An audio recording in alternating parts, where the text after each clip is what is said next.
El deseado de todas las gentes. Capítulo 40. Una noche sobre el lago.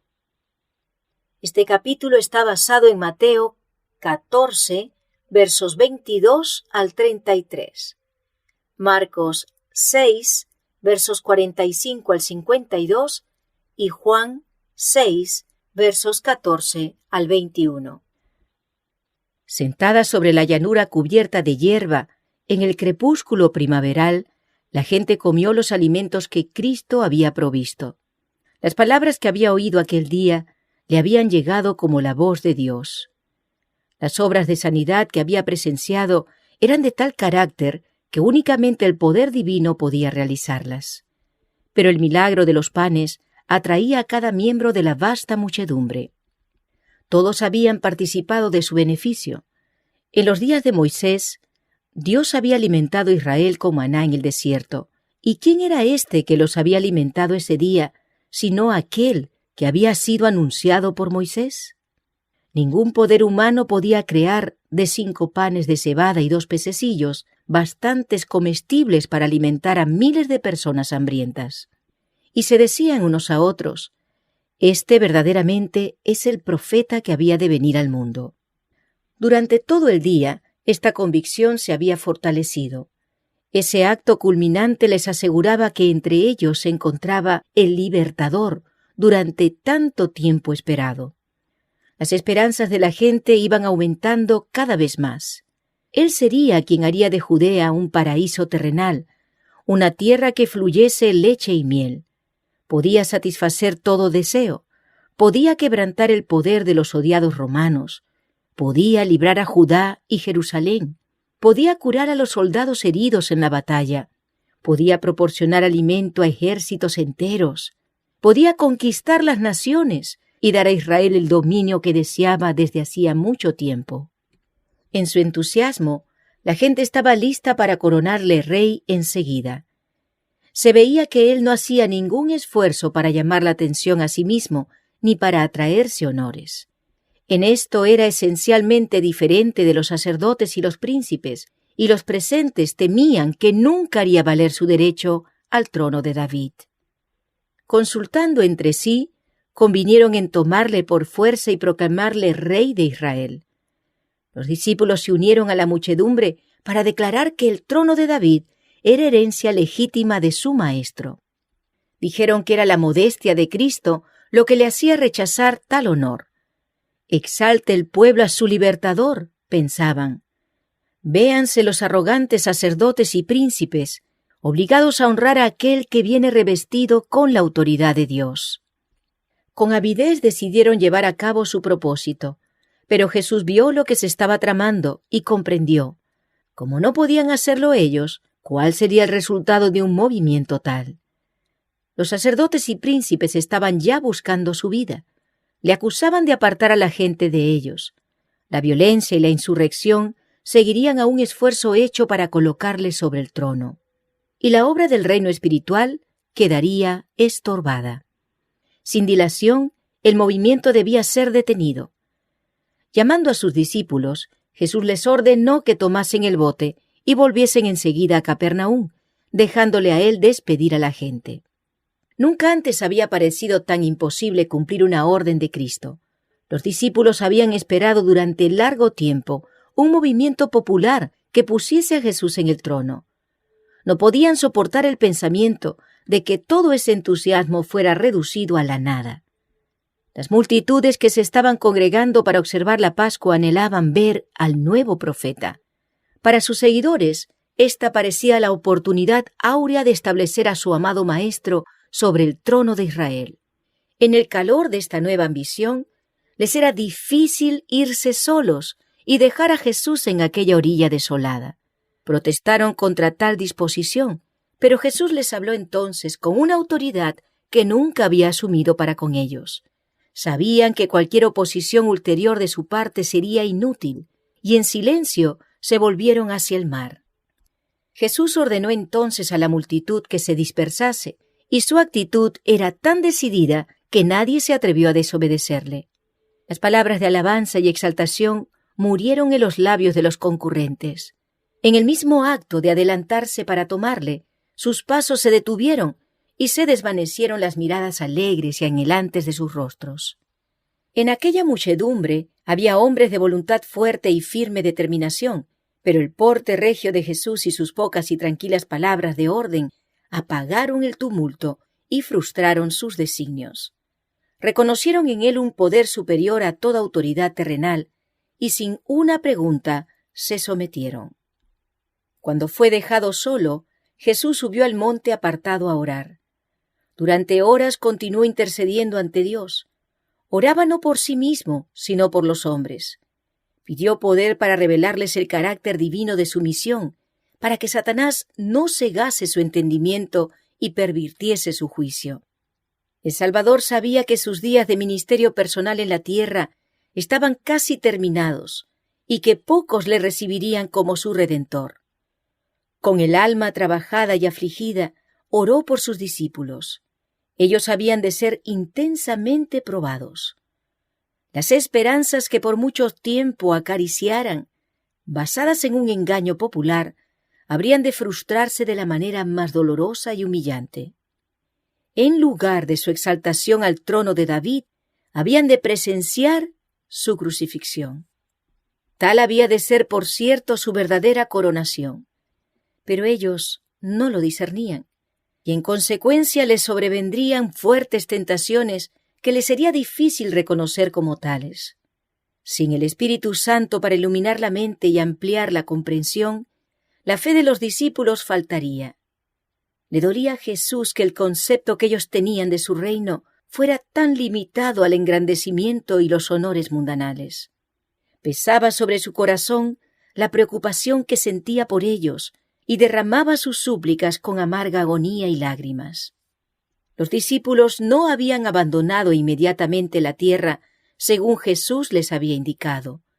Aguardaron un tiempo, esperando que Él viniese con ellos.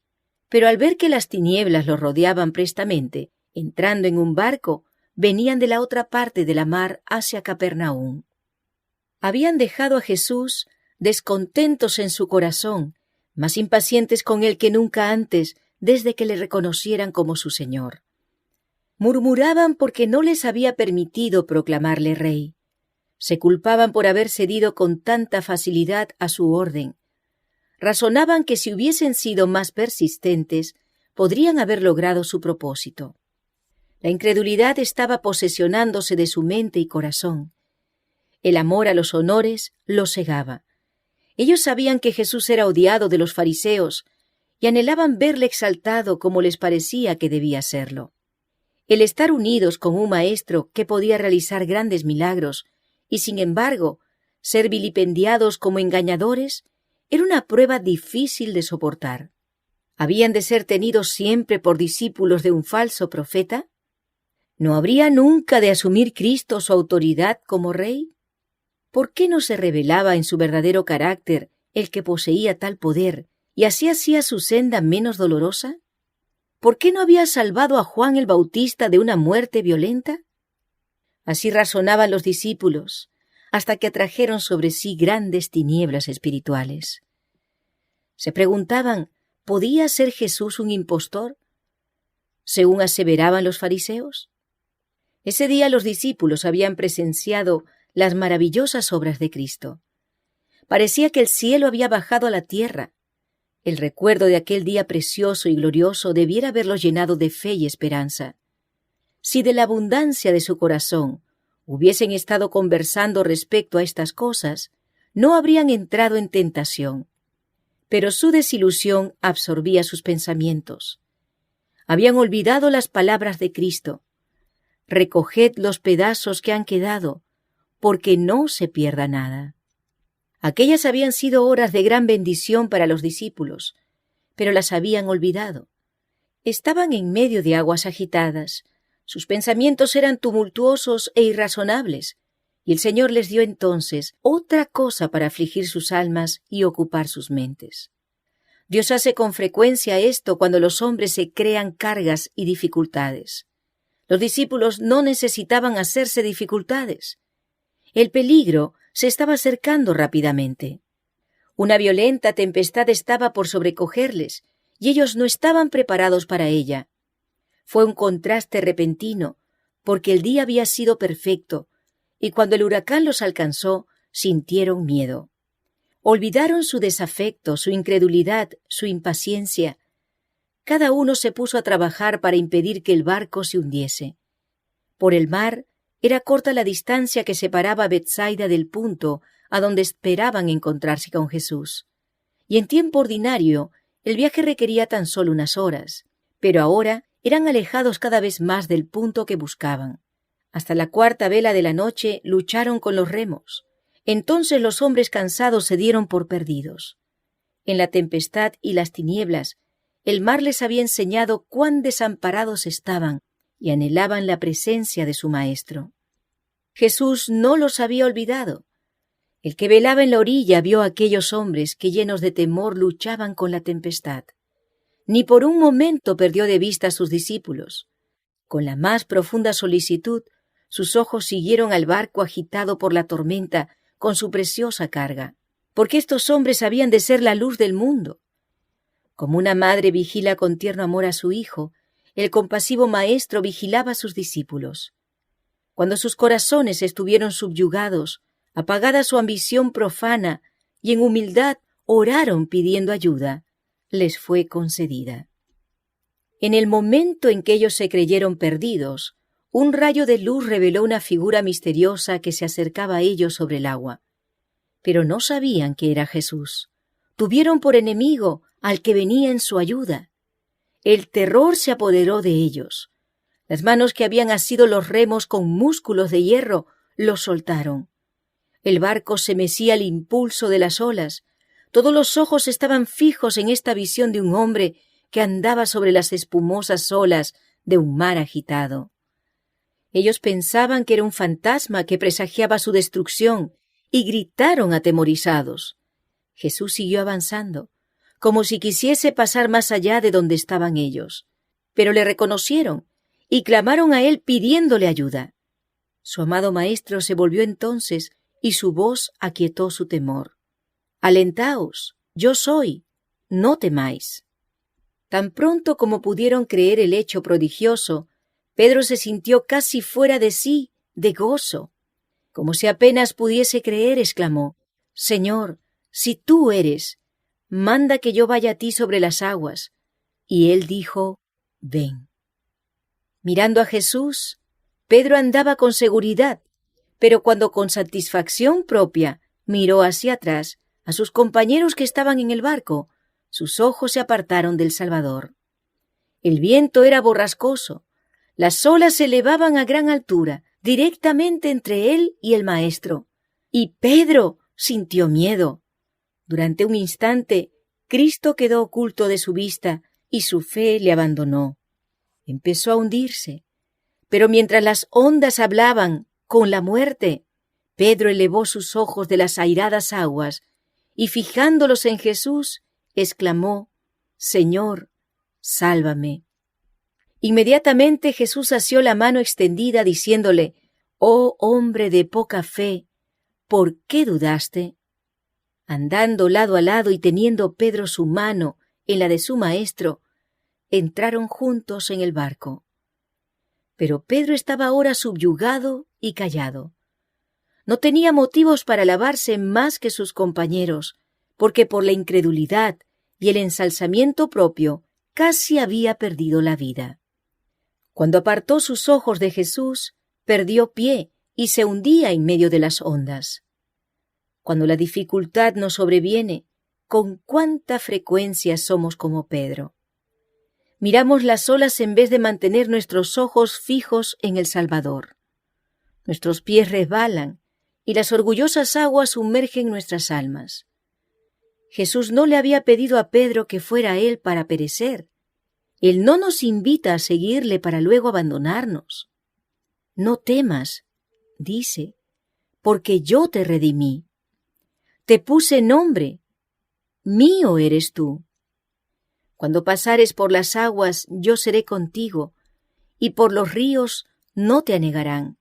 Cuando pasares por el fuego, no te quemarás ni la llama arderá en ti. porque yo, Jehová Dios tuyo, el Santo de Israel, soy tu Salvador. Jesús leía el carácter de sus discípulos. Sabía cuán intensamente había de ser probada su fe. En este incidente sobre el mar, deseaba revelar a Pedro su propia debilidad, para mostrarle que su seguridad estaba en depender constantemente del poder divino. En medio de las tormentas de la tentación, podía andar seguramente tan solo si, desconfiando totalmente de sí mismo, fiaba en el Salvador. En el punto en que Pedro se creía fuerte, era donde era débil, y hasta que pudo discernir su debilidad, no pudo darse cuenta de cuánto necesitaba depender de Cristo. Si él hubiese aprendido la lección que Jesús trataba de enseñarle en aquel incidente sobre el mar, no habría fracasado cuando le vino la gran prueba. Día tras día, Dios instruye a sus hijos. Por las circunstancias de la vida diaria, los está preparando para desempeñar su parte en aquel escenario más amplio que su providencia les ha designado. Es el resultado de la prueba diaria lo que determina su victoria o su derrota en la gran crisis de la vida. Los que dejan de sentir que dependen constantemente de Dios serán vencidos por la tentación. Podemos suponer ahora que nuestros pies están seguros y que nunca seremos movidos. Podemos decir con confianza: yo sé a quién he creído. Nada quebrantará mi fe en Dios y su palabra. Pero Satanás está proyectando aprovecharse de nuestras características heredadas y cultivadas y cegar nuestros ojos acerca de nuestras propias necesidades y defectos. Únicamente comprendiendo nuestra propia debilidad y mirando fijamente a Jesús, podemos estar seguros. Apenas hubo tomado Jesús su lugar en el barco, cuando el viento cesó. Y luego el barco llegó a la tierra donde iban. La noche de horror fue sucedida por la luz del alba. Los discípulos y otros que estaban a bordo se postraron a los pies de Jesús con corazones agradecidos, diciendo: verdaderamente eres Hijo de Dios.